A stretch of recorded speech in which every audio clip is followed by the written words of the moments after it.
All right, guys, what's going on? Welcome back to Top Line. It's your boy Chris, and ladies and gentlemen, I don't know if you can tell, but my stuff's still not working. But happy Thanksgiving, man. We're not gonna be, we're not gonna do that. First and foremost, ladies and gentlemen, I want to say happy Thanksgiving, happy Thanksgiving, happy Thanksgiving. I want to say I'm thankful for you guys, man. Love me or hate me, get in here and say crazy stuff in the comments or not, man. I'm thankful because you guys are here. You guys are engaged, man. So let me say I'm thankful. I want to have someone to come talk about sports and get on teams like I'm about to do with the Chicago Bears in reaction to the Detroit Lions Chicago Bears game. But thank you guys, man. Be thankful and tell the people you love that you're thankful for them. Listen, man. Let's not waste time, man. I'm gonna be honest with you guys. Chicago Bears got losing intangibles. Listen, now my house is full of Lions fans, all right? So I'm just by default, I'm riding with the Lions, even though they never ride with the Cowboys for me. But I'm good.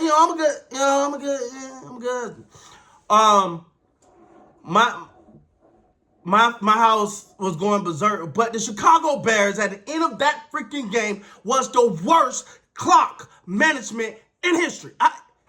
Oh my God! It started from because at first when they did what they did, and I saw the Lions crawling and celebrating. I was like, yo, get back. But I was like, why they not moving? Why Chicago Bears are not moving? Why they not doing anything? Why they taking so long? You got a timeout. Call a freaking timeout. Run a sideline play to get a couple yards. Get a 57, 56-yard field goal. It would have been a 59 from what it was. Hell, try that. But they literally let the clock run down. Like, that coach, this is the second time I'm tell you another thing I'm watching with them, too. They don't look crisp, man. That's why I'm shocked that the Detroit Lions allowed them to even make this game close. Because I'm looking at DJ Moore run his routes. He go right around Branch, and it's not like there were crisp routes or nothing. It just looked like the Chicago Bears are not.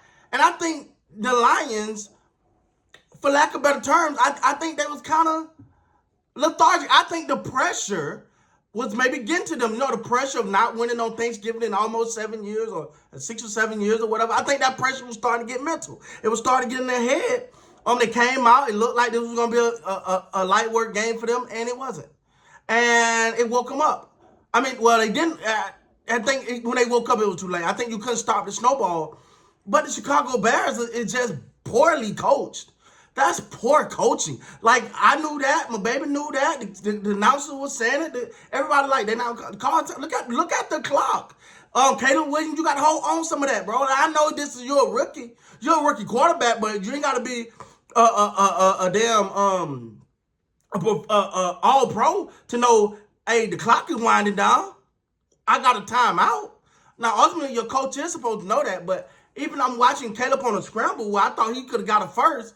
He slides. He don't want to get hit. I'm like, bro, they don't have that grit. They don't have it. And you know what? The Chicago Bears, who are known historically for being a very gritty, Brian Urlacher, Mike Ditka, those guys just known to be, that history is just hard-nosed, smash-mouth type of football, hard-hitting.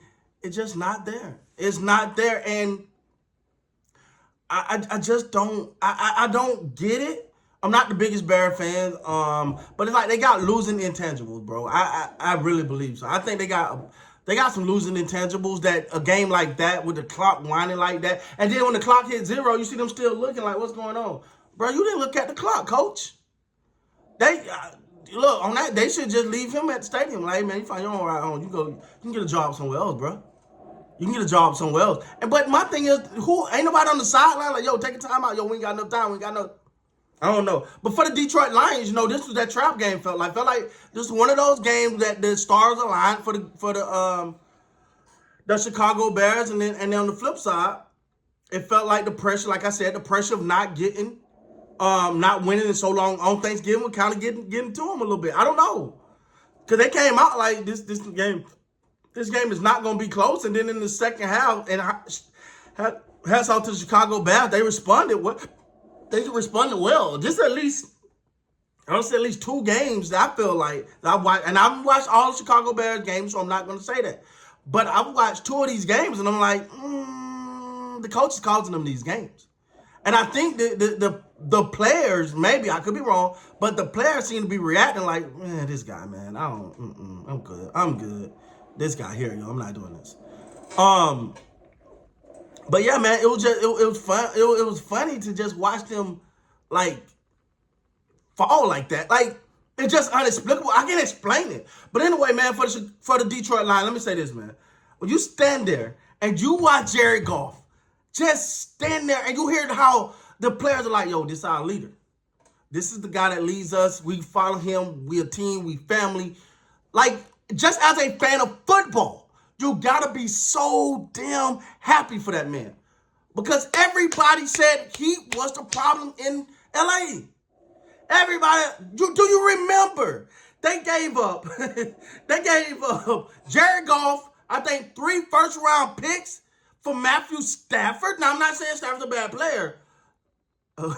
But you wonder, you gave up Jared Goff and I think 3 first-round picks for this guy? For Matthew Stafford, who had his championship, got to a Super Bowl. But the Detroit Lions took that and built a whole championship contending team. Who better than them in the NFC right now? Who's better? And they look like crap today, but I still take them over anybody in the NFC right now we currently stand. Now, if everyone's fully healthy and everybody playing at their best, that's a different conversation. But looking at it right now, the Detroit Lions, the best team in the NFC, and I think they had a bad game today. They got caught sleeping. They went to, the Detroit Lions went to Thanksgiving early and forgot they were playing football. But when you just look at the Jared Goff story, man, it's just amazing. I'm looking at him. I'm looking at Sam Darnold. I'm looking at all these quarterbacks. Baker Mayfield. These quarterbacks that everybody said was hot garbage with certain teams. And you take them out of that situation and you put them in another situation and all of a sudden, they ain't that bad, huh? You look at that and you go, maybe it's about where you go. Maybe a lot of these quarterbacks wasn't as bad as we thought they were. They just went to the Jets. Aaron Rodgers. Anyway, nah, man, it just, that's one of those feel-good stories, man. But at the end of the day, man, Detroit Lions, I'm quite sure they happy with the win, but they gonna lock back in and get right for next week, man. I forget. I think they got Green Bay next week. I want to say. I could be wrong. But I think they got Green Bay, so that's gonna be a hard game, a hard-fought win for them to get right there, because Green Bay is legit. They had their coming out parties on the Cowboys. Anyway, but yeah, man, that's my thoughts on this game right here. The Chicago Bears shouldn't even allow that coach to get back on the plane, as far as I'm concerned. Get him out of here. Arrivederci, adios. Get him out of here. That boy, that was horrible. That was horrible clock management. I ain't seen nothing that bad since Mike McCarthy decided to go for a fake punt in his own territory. Anyway, with that being said, guys, please like, comment, subscribe to the channel. Till next time, man, you guys be great.